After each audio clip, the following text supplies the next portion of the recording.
Assalamualaikum warahmatullahi wabarakatuh. Saya Citra Dara Zulfia Kencana, nomor BP 181094-1002 dari kelompok 4. Saya akan menjelaskan tentang tugas pencemaran tanah oleh limbah industri dengan studi kasus status natrium pada tanah tercemar limbah industri tekstil di Ranca Ekek, Kabupaten Bandung. Dengan anggota kelompok saya sendiri, kemudian Andiani Herlina, Anissa Purnama, Fatia Adarni, Fakira Salsabila, dan Cici Amelia Erdiarni. Abstrak. Pencemaran lahan oleh natrium dari limbah industri di Ranca Ekek, Kabupaten Bandung, menyebabkan sawah di lokasi tersebut selalu gagal panen. Beberapa parameter sifat kimia dan fisika, serta mineralogi dari contoh tanah pada lahan tersebut dianalisis untuk mengetahui tingkat pencemarannya. Akumulasi natrium menyebabkan tanah menjadi sodik sampai sangat sodik dan salin. Pengaruh sodisitas saat ini terhadap kerusakan fisik tanah belum tampak jelas karena relatif sedikitnya proporsi mineral liat dan karena kapasitas adsorpsi tinggi yang dimiliki smektit sebagai mineral liat dominan. Fenomena pelarutan tanah dapat terjadi bila natrium telah menjenuhi kapasitas adsorpsi tanah. Daerah pencemaran natrium akan meluas apabila akumulasi natrium tetap berjalan seperti yang berlangsung sampai saat ini. Berikutnya yaitu penyebab terjadinya pencemaran pada tanah. 1.250 hektar sawah di hilir kawasan industri Ranca Ekek, Kabupaten Bandung, tidak dapat ditanami lagi karena tercemar oleh limbah. Lahan tersebut kini terlantar sebagai lahan yang berair, hanya ditumbuhi oleh gulma lahan basah seperti mendong dan eceng gondok. Proses industri tekstil biasanya memakai natrium hidrofosfat atau sodium hidrogen fosfat dihidrat untuk pemutih atau bleaching serta pengolah limbah dan bahan mengandung logam berat untuk pewarna. Umumnya, industri memiliki instalasi pengolah limbah karena diisyaratkan oleh peraturan seperti Peraturan Menteri Negara Lingkungan Hidup Nomor 1 Tahun 2010. Meski demikian, hasil analisis tanah di hilir kawasan industri memperlihatkan kandungan yang tinggi, seperti beberapa pencemar B3, logam berat di mana kandungan Cu, Zn, dan Co di atas batas kritis, sedangkan natrium atau Na mencapai lebih dari 10 kali batas kritisnya. Berikut disajikan peta situasi area pencemaran natrium di Ranca Ekek. Selanjutnya, mekanisme terjadinya pencemaran natrium di Ranca Ekek. Kandungan natrium di dalam tanah biasa diekspresikan dengan sodisitas sebagai bagian dari kation garam total yang bermuatan positif yang biasa diekspresikan dengan salinitas atau tingkat kegaraman. Salinitas dan sodisitas yang terlalu tinggi membawa pengaruh buruk bagi tanaman, baik secara sendiri-sendiri maupun secara bersamaan. Salinitas yang tinggi menyebabkan pertumbuhan tanaman terhambat karena turunnya tekanan osmotik, sehingga menyulitkan pengambilan unsur hara oleh akar. Sodisitas tinggi menyebabkan keracunan natrium dan ion-ion sejenis seperti boron dan molybdenum. Di samping itu, terdapat efek tidak langsung dari keduanya berupa peningkatan nilai pH tanah yang menyebabkan imobilitas beberapa unsur hara penting seperti kalsium, magnesium, fosfor, Fe, mangan, dan Zn sehingga unsur-unsur tersebut tidak dapat diambil oleh akar tanaman. Selanjutnya, mekanisme terjadinya pencemaran. Apabila semua kapasitas adsorpsi tanah telah dijenuhi oleh ion Na+, akan terjadi fenomena tanah larut atau dispersed soil. Selanjutnya, penjenuhan kapasitas absorpsi menyebabkan lempeng-lempeng dalam partikel liat saling tolak-menolak sehingga melarut atau disperse dalam air dalam bentuk kolidal berukuran submikron atau angstrom.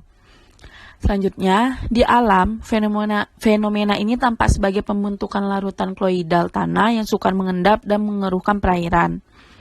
Selanjutnya, proses pelarutan tanah akan berlangsung bila tanah sodik atau jenuh Na+, digenangi atau dicuci oleh air yang salinitasnya lebih rendah, seperti ketika tanah sodik tertimpa air hujan atau digelontor dengan air sungai yang tawar.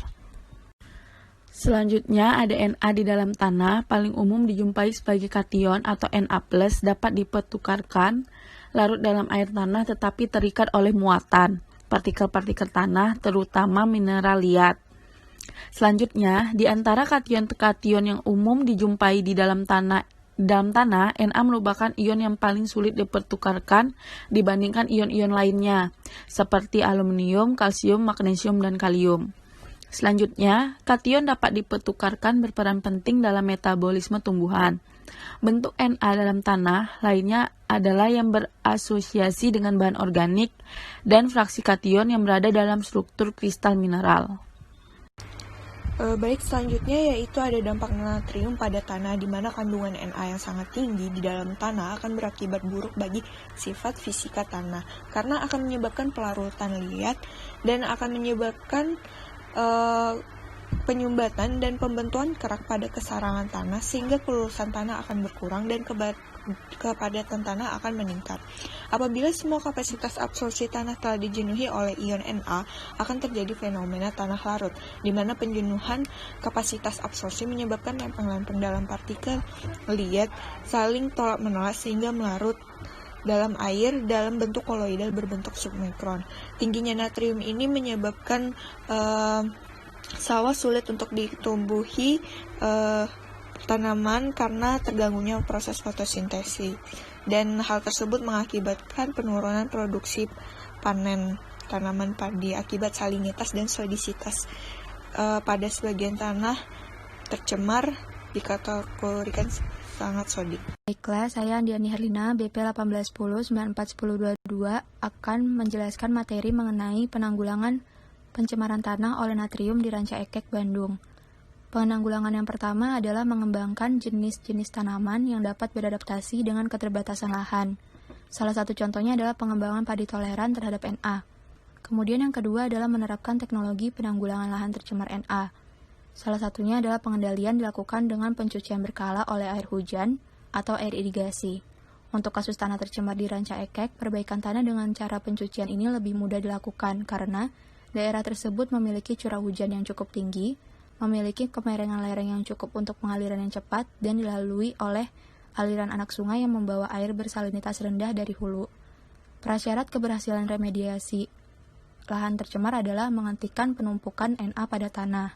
Seandainya penghentian pasokan limbah Na itu tidak dihentikan, maka jumlah yang akan dibuang pada periode waktu tertentu harus terencana dengan baik sehingga tidak terjadi penumpukan yang mengganggu tanaman atau merusak. Kemudian yang ketiga adalah melakukan implementasi peraturan dan perundangan. Peraturan dan perundangan yang saat ini berlaku itu tampaknya tidak mendukung upaya untuk rehabilitasi dan pencegahan lahan tercemar Na. Seperti contohnya pada Peraturan Menteri Negara Lingkungan Hidup Nomor 1 Tahun 2010 tentang tata laksana pengendalian pencemaran air, Na tidak termasuk jenis pencemar dalam air limbah. Kemudian yang kedua, Peraturan Menteri Kesehatan tentang persyaratan kualitas air minum, kandungan Na juga tidak menjadi parameter. Jumlah Na di dalam air limbah menurut peraturan tersebut hanya dibatasi secara tidak langsung oleh pH yang tidak boleh melebihi 9, sedangkan pada peraturan persyaratan air minum dengan pH kurang dari 8,5. Kemudian untuk memperbaruinya, diperlukan peninjauan ulang dan perumusan kembali peraturan dan perundangan lingkungan yang berkaitan dengan pengendalian konsentrasi Na pada air limbah buangan yang masuk ke perairan umum.